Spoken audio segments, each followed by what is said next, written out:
자, 인간은 종종 문화적, 민족적, 신앙적 장벽을 세우죠. 블록을 시키죠, 서로.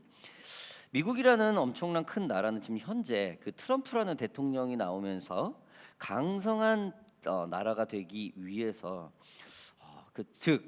미국 셀피시, 뭐 그들은 이제 뭐 그레이트 아메리카라고 하는데 미국 셀피시를 주장을 하고 있죠. 그래서 전 세계의 어떤 평화에 조금 위협이 되는 그런 행동들을 하고 있어요. 그래서 전 세계 각국에 있는 평화를 위한 조금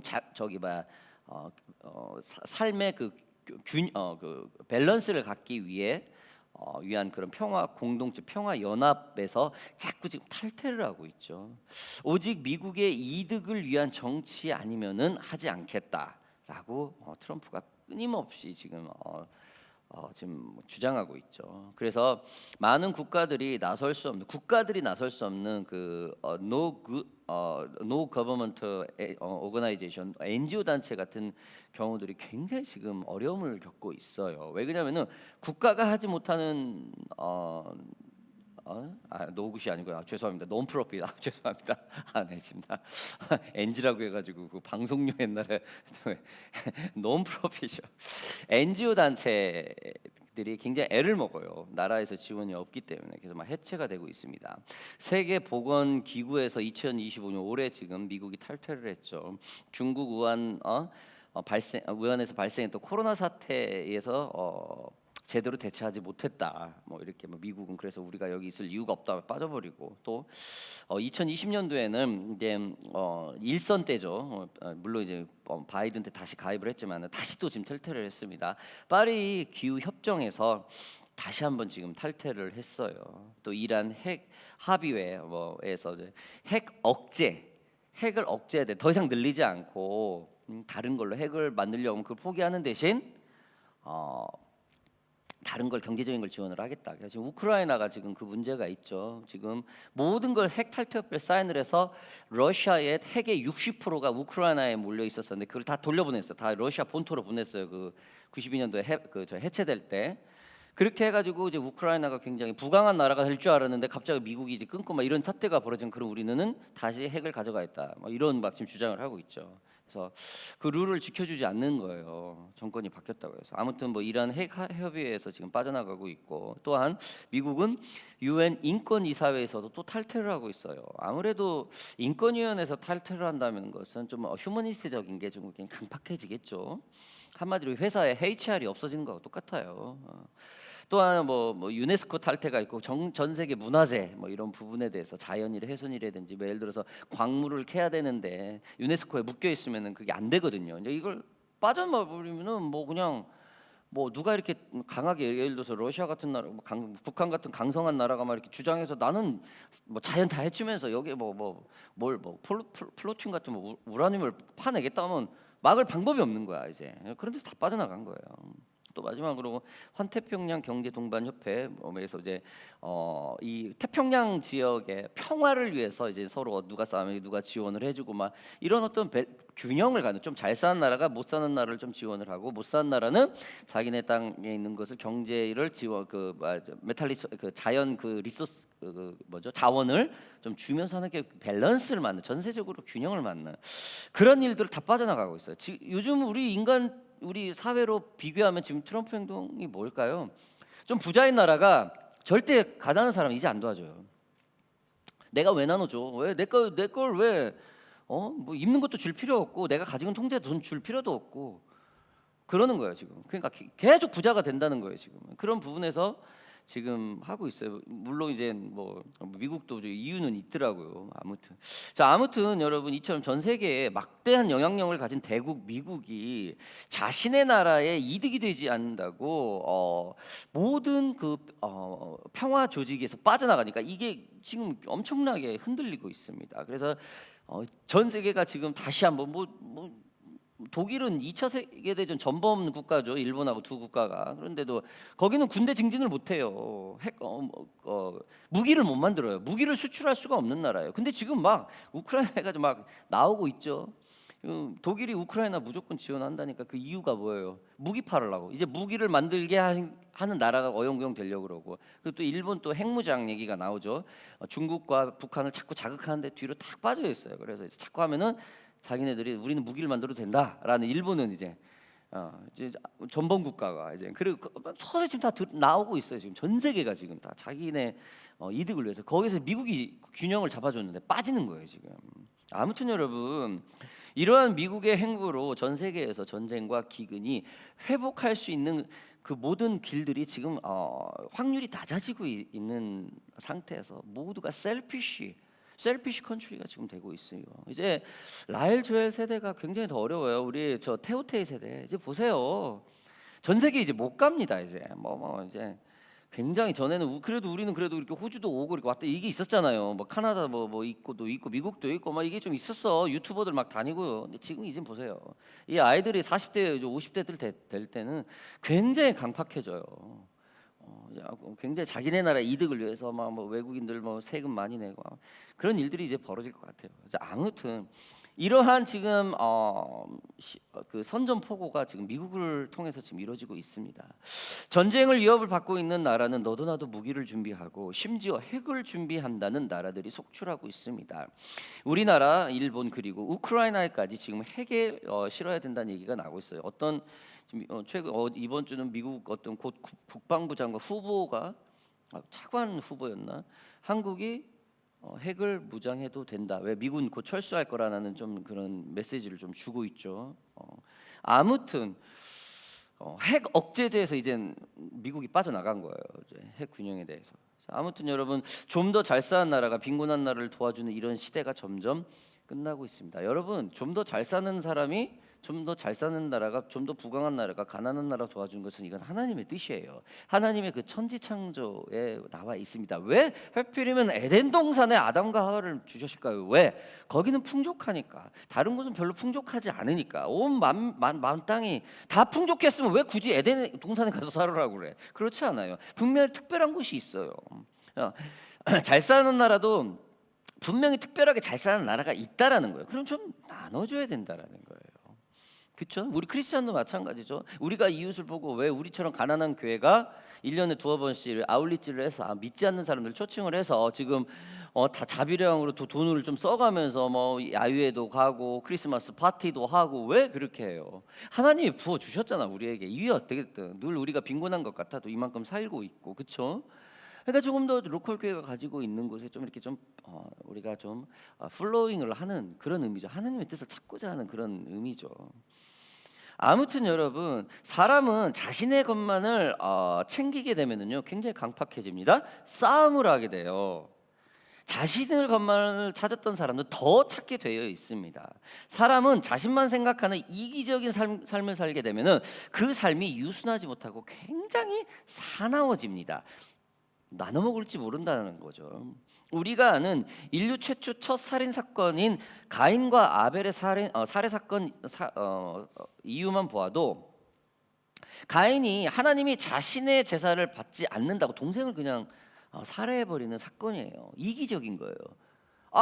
동생 거 받았으면 내가 더 열심히 해서 내 거 받게야지, 이렇게 할 수도 있거든요. 눈꽃만큼도 생각하지 않았어요. 왜? 그런 적도 없고 최초로 예배하는 자였잖아요. 그들은 세계 최초로 예배하던 자인데 그때 거절감 보이콧 당한 거예요. 그러면 뭐 다음에라도 좀 지금 같아서 우리 동생한테 졌으니까 좀 했으니까 다음엔 또 잘해가.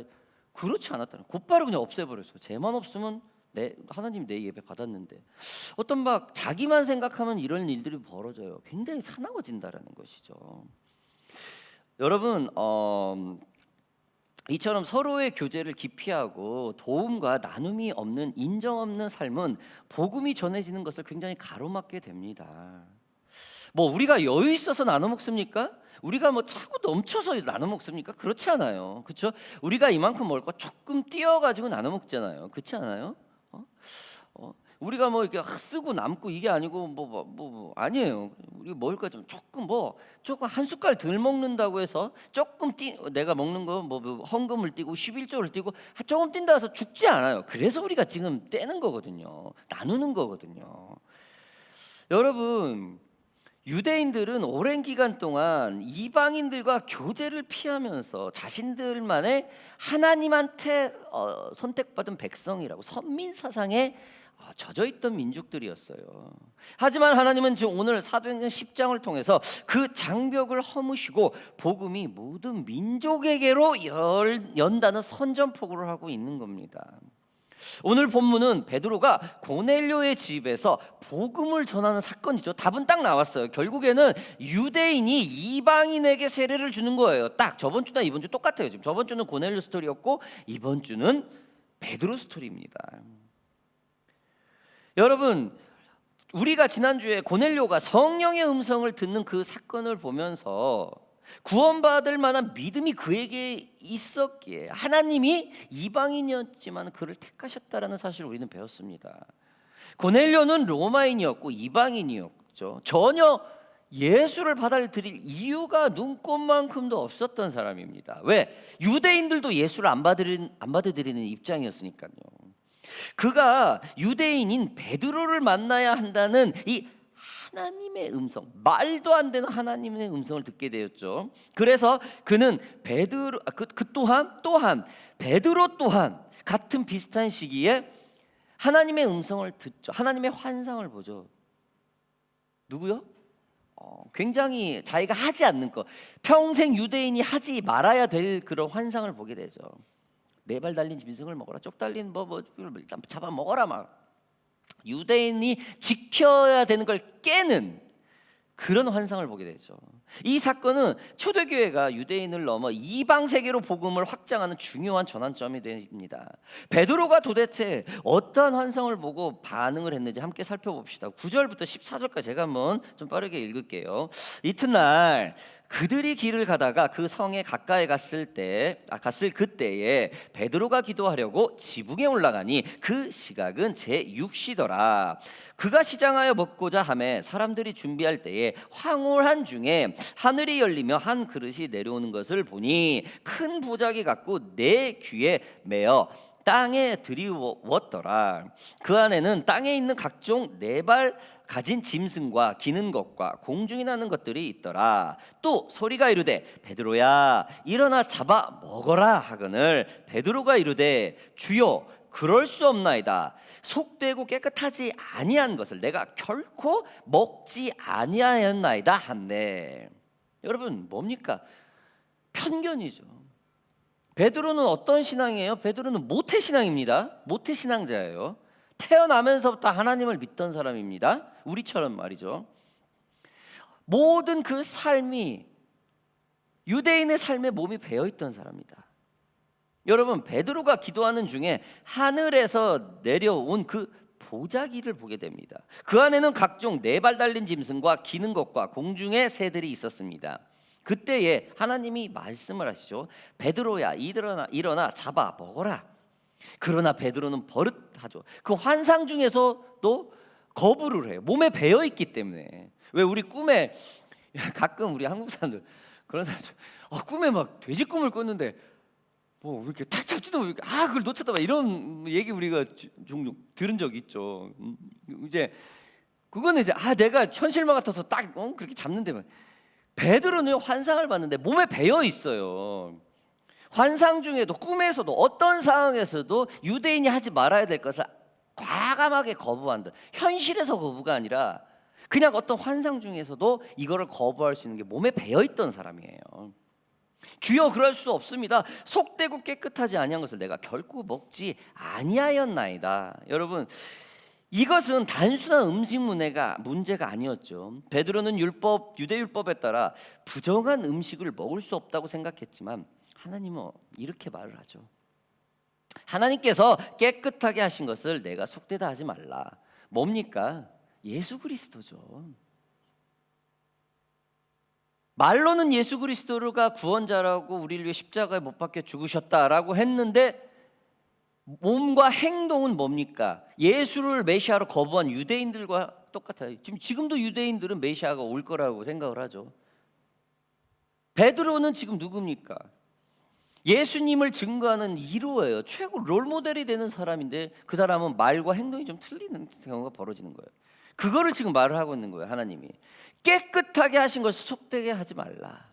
속되다 하지 말라. 여러분, 이스라엘에게는 모세의 율법에 따라 먹지 못하는 부정한 음식들이 있습니다. 레위기 11장 42절에는 이렇게 그게 정확하게 이렇게 나옵니다. 곧 땅에 기어다니는 모든 기는 것 중에 배로 밀어 다니는 것이나 네 발로 걷는 것이나 여섯 발을 가진 것이라 너희가 먹지 말지니 이것들은 가증함이니라. 이스라엘이 이러한 율법을 1400여 년 이상을 지켜오면서 살아온 민족입니다. 여러분, 율법이 600개 이상 되죠. 600개 이상을 평생을 이걸 600개를 지키려고 노력하면서 대물림하고 살았던 사람이에요. 태어나면서 말을 알아들을 어린 나이일 때부터 정신이 있는 늙은 노인들까지 율법을 배우고 그것을 모두 지키기 위해 모든 삶에 집중하는 것이 유대인입니다. 거기에 베드로가 또 껴 있었다라는 것이죠. 이러한 교육에서 자란 베드로도 그 율법 교육을 피할 수는 없었죠. 여러분, 설교 초반에도 얘기를 했잖아요. 베드로는 누굽니까? 12제자 중에 수제자 아니겠습니까? 예수님을 가장 가까이 보필을 했고 예수님이 가고서는 모든 곳에 베드로가 함께 있었어요. 예수님의 일수거 일투족 모두 베드로가 함께 했다라는 것이죠. 그런데 이 베드로의 생각과 관점이 주님은 지금 바꾸고 있는 것입니다.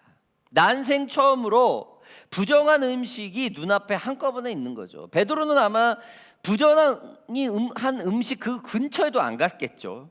무엇보다도 베드로가 지금 환상을 본 것은 가장 배고픈 시간대였어요.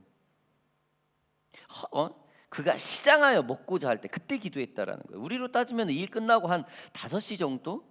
우리 저 유경영제님으로 따지면 비즈니스 다 끝나고 한 9시쯤 문 닫고 그때 막 급격히 막 피곤기 오고 시장기가 오잖아요. 그때 기도를 했다라는 거예요. 그때 먹을 게 환상이 와요. 허기진 상태에서 먹으라는 환상을 보았을 때 과감히 거부하는 그런 베드로, 이처럼 철저한 율법이 몸에 배어 있는 사람이었습니다. 그러나 여러분, 베드로는 세상의 모든 율법을 바꾼 예수님의 희생을 알았다는 사람이죠. 그런데도 어때요? 편견 때문에 이게 바뀌지 않는다라는 거예요. 이거를 지금 하나님은 지금 베드로에게 고넬료와 베드로를 만나게 하는 거예요. 전혀 안 될 것 같은 사람이 만나는 거예요. 여러분, 정말 똑똑하고 정말 하나님께 빨리빨리 예수 그리스도 철저하게 반응한 사람이 그런 사람만 예수 믿었으면은 오늘 저와 여러분들 이 자리에 예수 믿고 있겠습니까? 우리들은 그럼 나가 죽어야 돼요. 안 될 것 같은 사람이 이렇게 있는 거예요. 주님은 이런 사람을 통해요. 그러니까 오늘 우리도 왜 때로 그렇잖아요. 우리 왜 이렇게 안 되지? 이럴 때가 있어요. 그렇죠? 그런데 희망 버리지 말라라는 거죠. 이 성경에 이런 게 있다라는 것은. 베드로도 이렇게 철저하게 주님을 알았던 사람인데도 안 나오는 거야. 그냥 버릇처럼 나오는 게 율법이라는 거야. 율법주의라는 거야.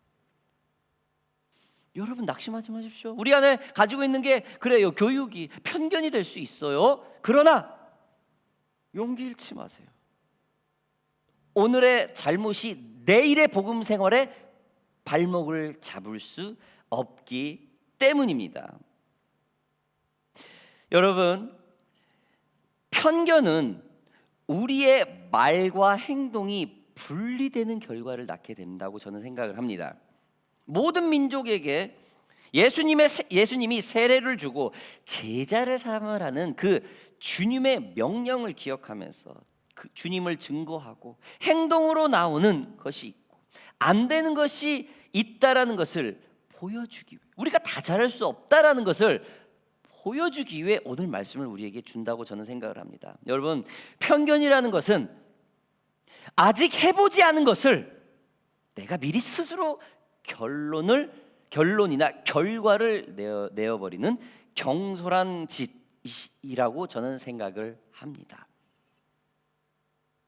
이러한 편견은 저와 여러분들을 그리고 하나님을 믿지 않은 자들 모두에게 있을 수 있습니다. 2000년 전에 예수님의 수제자 베드로도 마찬가지로 이러한 편견을 가지고 있었기 때문에 14절에 뭐라고요? 내가 결코 먹지 아니하였나이다 한데라고 강하게 반발을 했다라는 거예요.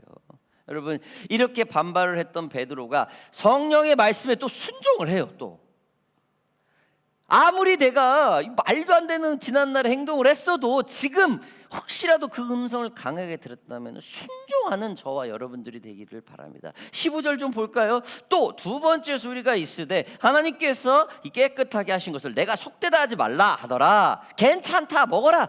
여러분, 저와 여러분들이 이러한 음성을 듣는, 모든 것을 회복시키고 주님의 말씀 안에서 모든 것이 회복될 수 있는, 나의 잘못된 편견을 발견할 수 있는 저와 여러분들이 되기를 주님의 이름으로 바랍니다. 2차 세계대전 때 나치 독일이 독일 공군이 영국 본토를 공습하는 사건이 있었었죠. 수많은 민간인들의 피해자가 발생을 했고 엄청난 수의 가옥과 건물들이 영국 본토에서 파괴가 되었습니다. 여러분, 이 와중에 이 전쟁이 난리에 이 마이크를 들고 건물 옥상에 올라가 목숨을 걸고 그 공습 상황을 라디오로 생중계한 미국 언론자가 있었습니다. 이 사람은 에드워드 R. 머루라는 사람인데요. 여러분, 이 사람이 이 편견에 대해서, 이 냉철한 사람이 이 편견에 대해서 이렇게 말을 했습니다. 모든 사람은 자기 경험의 포로다. 이러한 편견을 버릴 수 있는 사람은 아무도 없다. 그죠? 그 편견의 존재를 우리가 인정을 할 뿐이다. 지금 베드로가 절대 먹을 수 없나이다 했는데 곧바로 주님의 음성에 깨끗한데 속되게 하지 말라. 그러니까 곧바로 순종을 해요. 그 편견을 빨리 버려버렸다라는 거예요. 저와 여러분들이 이런 사람들이 되기를 바랍니다. 벽을 허무시는 이 하나님의 두 번째는 뭐가 있는가? 이 베드로가 하나님의 그 음성을 들은 그 방법 중에 두 번째가 뭐가 있는가? 기도가 있었죠. 여러분, 베드로와 고넬료와 베드로는 둘 다 신실하게 기도를 하고 있었다라는 점입니다. 베드로도 고넬료도 모두 기도 중에 하나님의 음성을 들었습니다. 고넬료도 베드로도 모두 기도 중에 복음을 이방인에게까지 전해야 한다는 것을 깨닫게 됩니다. 고넬료도 베드로도 모두 기도를 해서 하나님의 음성을 듣고 순종을 했습니다. 무엇보다도 고넬료와 베드로는 모두 기도하는 사람이었기에 자신의 편견과는 상관없이 그 모든 것을 인정하고 하나님께 순종하며 복음의 새 역사를 주인공이 되었다라는 것입니다. 저와 여러분들이 하나님께 기도하는 사람으로서 이 오션파크 교회를 빌드업하는 데 세워가는 데에 이 지금 고넬료와 베드로와 같은 그 주인공이 되기를 주님의 이름으로 바랍니다. 여러분, 우리는 이러한 이들의 기도를 보면서 배우고 따라야 될 것입니다. 우리는 때로 기도가 하나님께 즉각적인 응답을 하지 않는다고, 하나님께서 응답하지 않는다고, 마치 하나님께서 참 우리를 거절하고 있나, 모른 척하고 있나라는 것처럼 생각할 수 있어요. 그래서 우리의 기도가 하나님 앞에 드디어 상달되었거나 하나님이 우리의 기도를 기억하셨다는 표현을 쓰고 하죠. 여러분, 그러나 중요한 것은 지금 오늘 본문에 나온 것처럼 천사가 하나님께서 고넬료의 기도를 들었다고 구제를 분명히 말을 하고 있어요. 그의 구제의 행동을 알고 계셨기에 그 복음에 충만한 빛을 받기에 합당한 인물로 여기셨다라는 거예요. 뭡니까? 하나님은 지금 고넬료와 베드로의 그 신실함의 삶을 보고 있었다라는 겁니다. 우리는 하루에 그 모든 일들을 굉장히 분주하게 살아가고 있는 시대에 살고 있습니다. 이 일에 대부분의 모든 사회생활의 마음을 뺏기고 있죠. 우리 자신이 스스로 고넬료와 베드로처럼 기도하는 시간을 따로 정해놓는 것이 하나님의 음성을 듣고 우리가 가지고 있는 편견을 극복할 수 있는 지름길이라고 저는 생각을 합니다. 우리는 매일 24시간 중에 시간을 따로 내어서 성경을 읽고 기도하는 시간을 정하는 것이 참 이상적일 것입니다. 여러분, 이 얘기하면은 크리스찬의 거의 대부분들은 다 거부감을 할 거예요. 요즘 같은 바쁜 시간에 어떻게 시간을 내어서 하고 있냐? 그렇죠? 점점 더 어려워져요. 저 어렸을 때부터 성경을 읽어야 돼 읽지 못한 이유가 점점 더 많아지고 있고 실질적으로 그래요. 성경을 하루에 몇 장 혹은 몇 구절 정해놓고 읽는 그런 습관을 갖는 것이 중요하겠죠. 일단 목표를 세우라는 것이죠.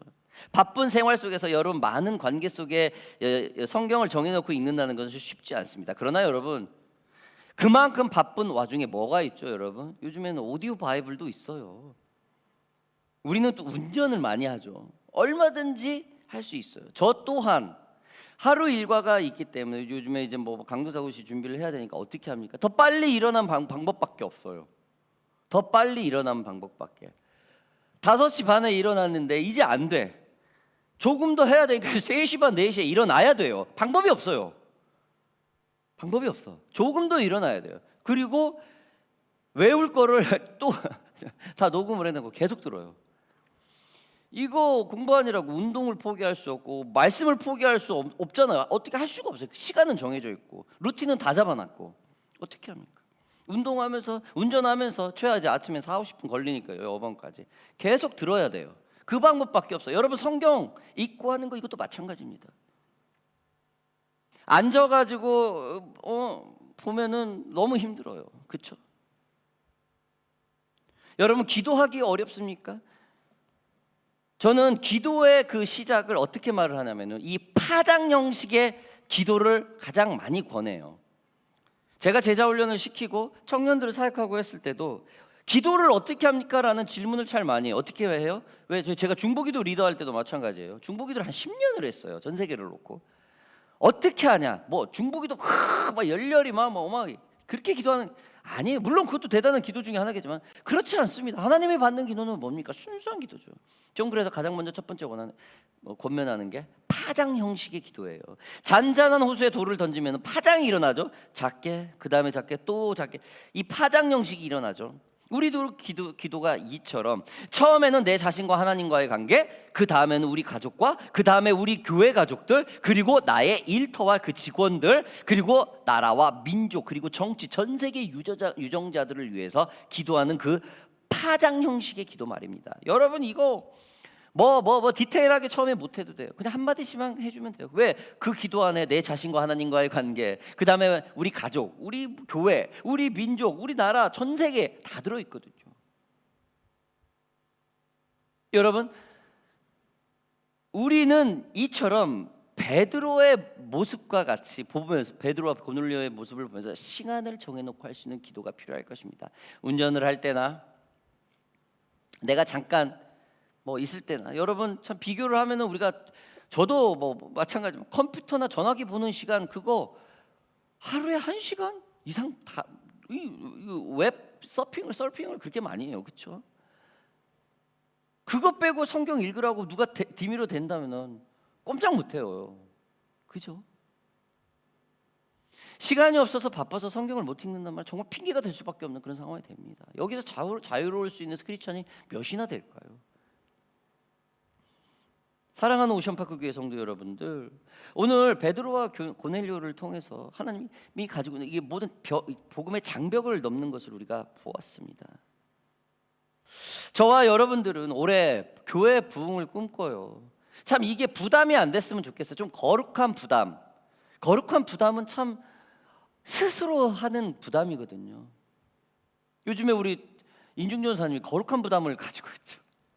아무도 그를 위해 기도하지 않는 불쌍한 한 청년을 위해서 수년 전부터 끊임없이 기도 제목을 지금 올려요. 시간이 지날수록 더 강팍해지고 있죠.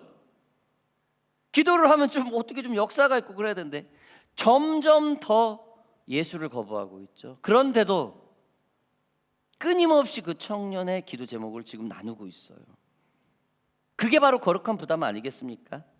여러분, 저와 여러분들이 그런 거룩한 부담이 이게 내가 왜 이러냐 이렇게 생각하냐 모든 편견을 버려버릴 수 있는 기도의 그 새로운 벽을 쌓을 수 있는 그런 저와 여러분들이 되기를 바랍니다. 오늘 베드로와 고넬료 주님께서 그들이 가지고 있는 편견의 그 벽을 허무시는 하나님의 놀라운 역사를 우리가 보았습니다. 저와 여러분들이 우리가 안 된다, 우리가 할 수 없다라는 기도, 그 잘못된 그 모든 편견, 이거를 조금은 바꿔볼 수 있는 그런 결단을 하는 저와 여러분들이 되기를 주님의 이름으로 바랍니다. 우리 함께 기도하겠습니다.